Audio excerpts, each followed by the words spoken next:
Okay, good morning. இன்றைக்கி exam போயிருக்க எல்லாருக்கும் என்னோடய வாழ்த்துக்கள். எல்லோரும் எக்ஸாம் நல்லா அட்டன் பண்ணியிருப்பீங்கன்னு நம்புகிறேன். சரி, மதியம் பார்க்கலாம். எக்ஸாம் முடிச்சுட்டு வாங்க. இந்த வீடியோவில் நம்ம எலக்ட்ரோகெமிஸ்ட்ரிக் ரிலேட்டட் டாபிக் பார்க்க போகிறோம். Specific conductance versus molar conductance, இதுக்கு ரெண்டுத்துக்கும் இருக்கக்கூடிய முக்கியமான டிஃப்ரென்சஸ் என்னன்னு பார்க்கலாம். ஸ்பெசிஃபிக் கண்டக்டன்ஸ் அதை நம்ம எப்படி டினோட் பண்ணுவோம்? என்ன லெட்டர்? கிரீக் வேர்டான அந்த காப்பா, அந்த ஃபஸ்ட் லெட்டர் கே.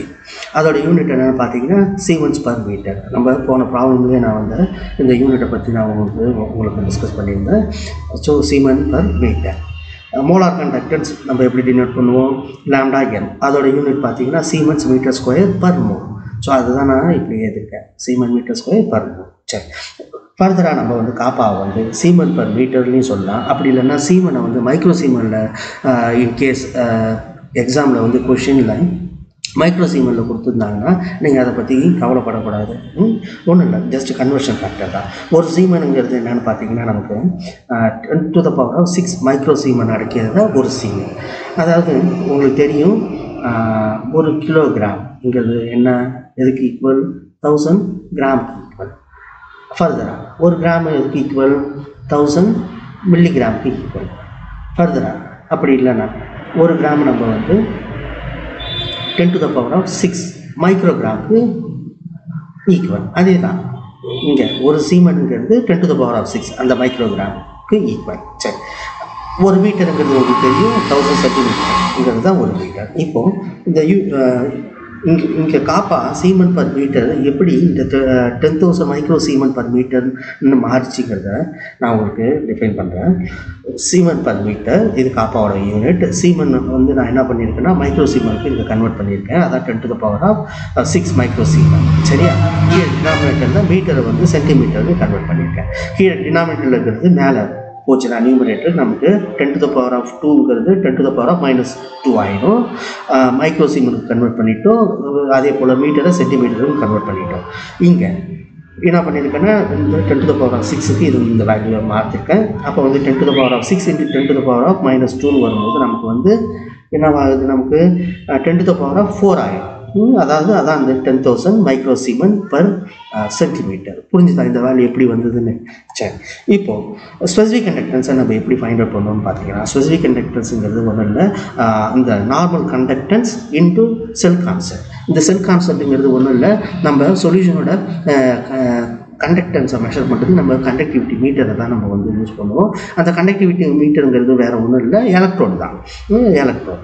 ஸோ அந்த எலக்ட்ரோடுக்குன்னு ஒரு பர்டிகுலர் கான்ஸ்டன்ட் இருக்கும், அதுதான் நம்ம செல் கான்ஸ்டன்ட் சொல்லுவோம். அந்த செல் கான்ஸ்டன்ட் எப்படி ஃபைண்ட் அவுட் பண்ணோம்னா, செல் கான்ஸ்டன்ட் ஈக்குவல் டு L/A.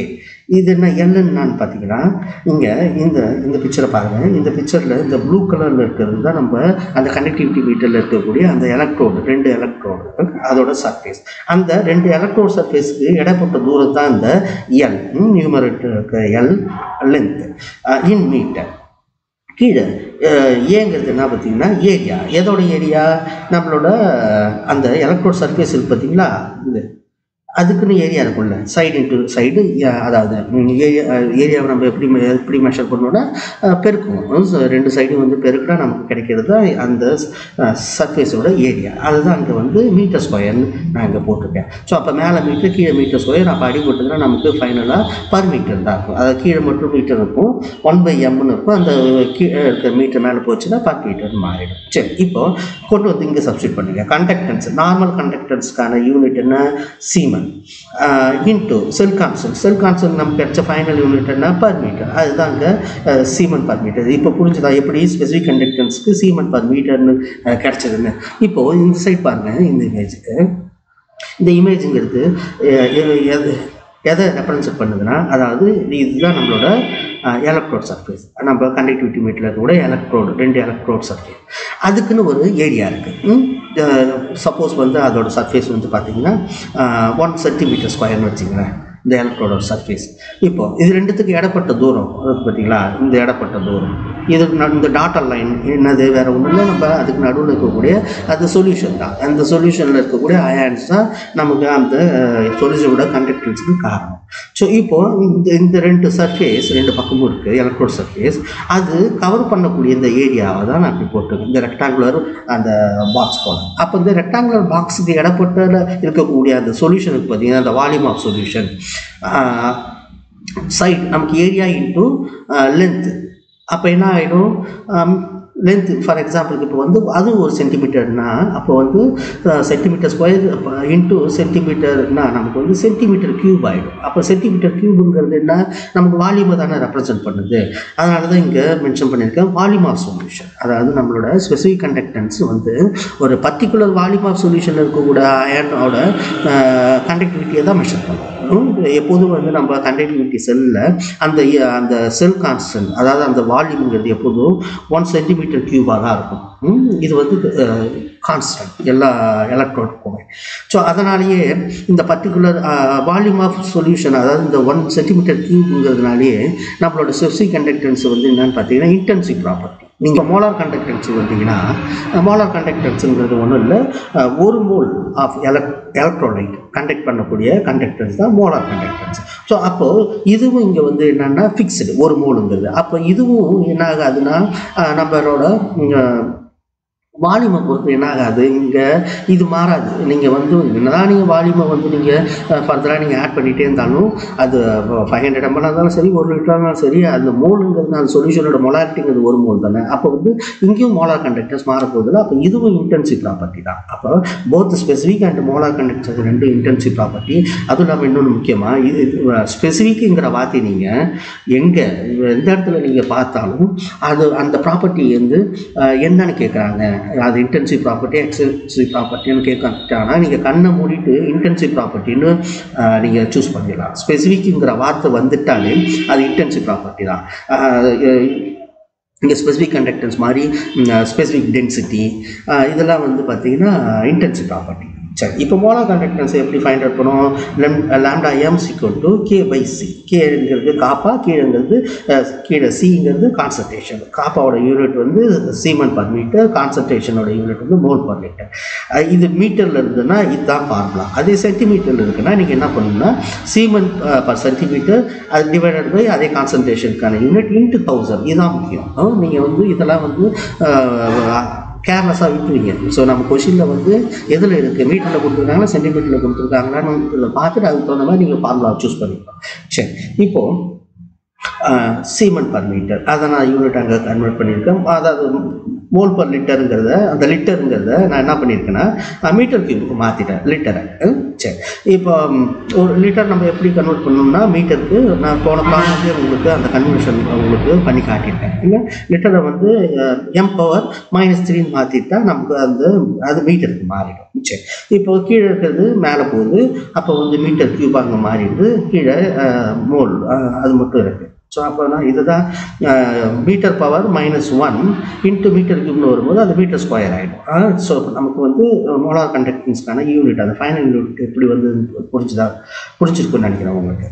சரி, இப்போது மோலார் கண்டக்டன்ஸ்ங்கிறது ஸ்ட்ராங் எலக்ட்ரோலைட்டை பொறுத்த வரைக்கும் நம்ம கான்சன்ட்ரேஷனை இன்க்ரீஸ் பண்ண மோலார் கண்டக்டன்ஸ் என்ன பண்ணணும்னா குறைஞ்சிடும். இது முக்கியமான விஷயம். ஸோ இதை எக்ஸ்பிளைன் பண்ணக்கூடிய தியரி தான் வந்து நம்மளோட டிபயக்கல் தியரி. ஸோ எதனாலன்னு பார்த்தீங்கன்னா நம்ம கான்சன்ட்ரேஷன் இன்க்ரீஸ் பண்ணும்போது நம்பர் ஆஃப் அயான்ஸ் வந்து சொல்யூஷன் இன்க்ரீஸ் ஆகிட்டே போகும்போது அதுக்கு நடுவில் இடப்பட்ட தூரங்கிறது ரொம்பவே கம்மியாக இருக்கும். அப்போது கேட்டையான் அண்ட் ஆனையானுக்கு நடுவில் அட்ராக்ஷன் அதிகமாகிட்டே இருக்கும். அந்த அட்ராக்ஷனால் நம்ம அயான்ஸ் வந்து ஃப்ரீயாக மூவ் ஆக முடியாது சொல்யூஷனில். ஸோ அப்போது நமக்கு அந்த கண்டக்டன்ஸுங்கிறது குறைஞ்சிடும். இதே வீக் எலக்ட்ரோலைட் இருந்தால் மோலார் கண்டக்டன்ஸ் என்ன ஆகுது, இன்க்ரீஸ் ஆகுது. இதுக்கு என்ன காரணம், ஸ்ட்ராங் எலக்ட்ரோலைட்டுக்கு ஆப்போசிட்டாக இருக்கிறதுக்கு என்ன காரணம்னு பார்த்தீங்கன்னா நமக்கு கான்சன்ட்ரேஷன் இன்க்ரீஸ் ஆகும்போது நம்ம வீக் எலக்ட்ரோலைட்டோட நம்பர் வந்து சொல்யூஷனில் இன்க்ரீஸ் ஆகிட்டே இருக்கும். அப்போது நம்பர் ஆஃப் அந்த வீக் எலக்ட்ரோலைட் இன்க்ரீஸ் ஆச்சுன்னா அப்போ அது மூலிமா டிசோசியேட் ஆகி வரக்கூடிய அயான்ஸோட நம்பர் அதிகமாக வந்தாலே,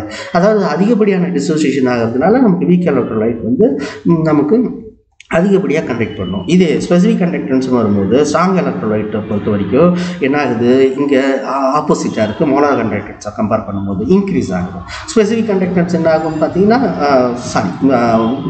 வீக் எலக்ட்ரோலைட்டோட ஸ்பெசிஃபிக் கண்டக்டன்ஸ் என்ன ஆகும் பார்த்தீங்கன்னா, அங்கே மோலார் கண்டக்டன்ஸில் எப்படி இன்க்ரீஸ் ஆகுதோ அதே போல் தான் இங்கேயும் ஆகும். இங்கே ஸ்ட்ராங் எலக்ட்ரோலைட்டை பொறுத்த வரைக்கும் தான் மோலார் கண்டக்டன்ஸுக்கும் ஆப்போசிட்டாக இருக்குது ஸ்பெசிஃபிக் கண்டக்டன்ஸ். எதனால் ஸ்பெசிஃபிக் கண்டக்டன்ஸை நம்ம எப்படி கால்குலேட் பண்ணுவோம்னு பார்த்தோம். ஜி, அதாவது கண்டக்டன்ஸ் இன்டூ செல் கான்ஸ்டன்ட் முன்னாடியே பார்த்தோம், டிஸ்கஸ் பண்ணோம். சரி, இப்போ இந்த கண்டக்டன்ஸ் இருக்கு பார்த்தீங்கன்னா, இந்த நார்மல் கண்டக்டன்ஸ் இது வந்து எதெல்லாம் பொறுத்து அமைன்னு பார்த்தீங்கன்னா, கான்சன்ட்ரேஷன், அந்த சொல்யூஷனோட கான்சன்ட்ரேஷன், அதே போல் சார்ஜ், அயானிக் சார்ஜ், இது பொறுத்து தான் அந்த கண்டக்டன்ஸ் அதிகமாகும். அப்போ நம்ம ஸ்ட்ராங் எலக்ட்ரோலைட்டோட கான்சன்ட்ரேஷனை கூட்ட அதாவது கூட்ட அப்போ கண்டக்டன்ஸ் இன்க்ரீஸ் ஆகுதுன்னா, அப்போ கண்டக்டன்ஸ் இன்க்ரீஸ் ஆச்சுன்னா அப்போ இந்த ஸ்பெசிஃபிக் கண்டக்டன்ஸும் இன்க்ரீஸ் ஆகும். சரி, இப்படி தான் நமக்கு ஸ்பெசிஃபிக் கண்டக்டன்ஸ் ஸ்ட்ராங் எலக்ட்ரோலைட் விஷயத்தில் இன்க்ரீஸ் ஆகும். அடுத்தது முக்கியமானது, இந்த யூனிட்ஸ் எல்லாம் இவ்வளோ கொஞ்சம் டிஸ்கஸ் பண்ணது காரணம் என்னன்னு பார்த்தீங்கன்னா, யூனிட் பேஸ்டு ப்ராப்ளம் வந்து கேட்பாங்க. நீங்கள் இந்த கொஷினில் பாருங்கள், specific conductance of 0.05 molar solution of HCl ன்னு சொல்லிட்டு அதோட வேல்யூ கொடுத்துட்டாங்க. அது 30 சென்டிமீட்டர். ஃபைண்ட் வந்து மோலார் கண்டக்டன்ஸ் சொல்லிட்டாங்க. ஆக்சுவலாக நம்ம என்ன பண்ணுவோம், இந்த ப்ராப்ளத்தை பார்த்த உடனே நம்ம அதுக்கான ஃபார்முலாவை எடுத்து ஒர்க் அவுட் பண்ணிவிட்டு டைம் ஸ்பெண்ட் பண்ணுவோம்.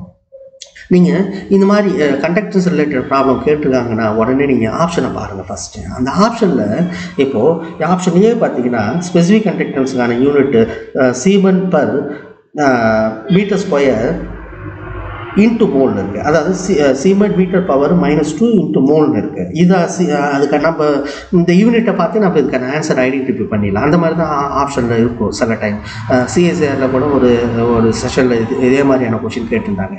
நம்ம யூனிட்டை பார்த்து நம்ம சூஸ் பண்ணிட்டு போயிட்டே இருக்கலாம். இது கிடையாது. அதே போல் இதுவும் இல்லை, இதுவும் இல்லை. அப்போ ஆப்ஷன் டியில் பாருங்கள், ஸ்பெசிஃபிக் கண்டக்டன்ஸுக்கான யூனிட் இதுதான் சரியான யூனிட். அப்போ நம்ம யூனிட்டை வச்சு இந்த ஆப்ஷன் டிங்கிறத சூஸ் பண்ணிடலாம். ஸோ நமக்கு வந்து இது டைம் சேவிங் கூட. நம்ம எடுத்துலேயே ஆப்ஷனை பார்க்காம ஒர்க் அவுட் பண்ணி டைம் ஸ்பெண்ட் பண்ணுறதுக்கு. சரி, புரிஞ்சிருக்குன்னு நினைக்கிறேன். நெக்ஸ்ட் பார்க்கலாம்.